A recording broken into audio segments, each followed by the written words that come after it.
On racontait en bas de la taïga qu'une nuit, d'un ventre est sorti un veau, et une fillette aussi, et que l'un à l'autre, ils grandirent suspendus. À la taïga, la blonde blanche aimait sa vache. Les hommes d'en bas étaient jaloux de la vache, tant aimée d'une blonde blanche, si belle que vertueuse et si soumise à la chair de sa vache. La bête était d'une pâleur humaine, la blonde blanche comme une sainteté aux accents mélangés. À la taïga, la blonde blanche n'avait autre curiosité que son animal. Elle n'avait dans la gorge que des mots à beugler et elle excitait les hommes de ses grognements caverneux. Elle avait les yeux rusés, les reins souples et les poignets fins. Ses oreilles étaient semblables à deux croissants relevés.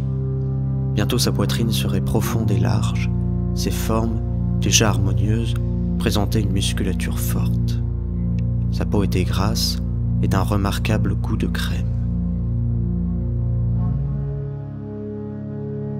Aux tempes, une sueur brillante et sucrée collait ses cheveux fins.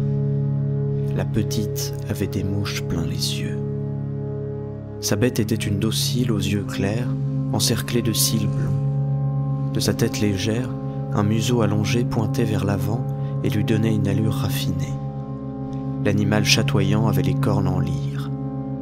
Leur pointe, disaient les hommes, formait une auréole au-dessus de son crâne. D'en bas, ils observaient.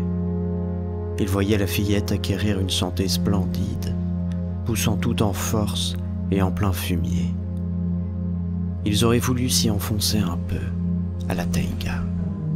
Ils auraient voulu mettre dans la fillette leur ego démesuré. Ils auraient aimé tuer la vache en entier pour les séparer. Ils ne voulaient pour eux que les cuisses vierges et le sang rose de la blonde blanche et de ses reins enchantés.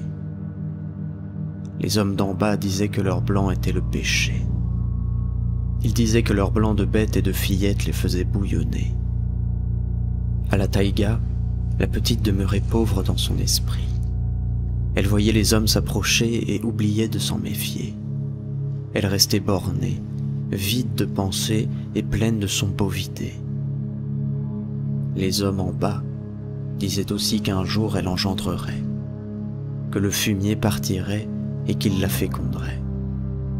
Leur bonne épouse, inquiète, répétait qu'une vache si blanche ne peut avoir que le diable dans les tripes, que la petite, elle, l'avait dans les reins. Les femmes, envieuses, craignaient le démon à la maison. Elles racontaient l'enchevêtrement des boyaux au-delà du connu et tout ce qu'il recelait d'ignominieux. Elles racontaient le lard, le pesteux et le satané. Les hommes, à la taïga, ont bravé l'interdit. Ils ont muselé la bête et arraché la fille de sa contrée. Sur leur dos, ils l'ont ramenée, en bas, et de leurs bonnes mœurs l'ont éduquée. La fillette, loin de sa vache et de la taïga, pleurait parfois. Au village, elle conserva sa bonhomie et son baragouinage.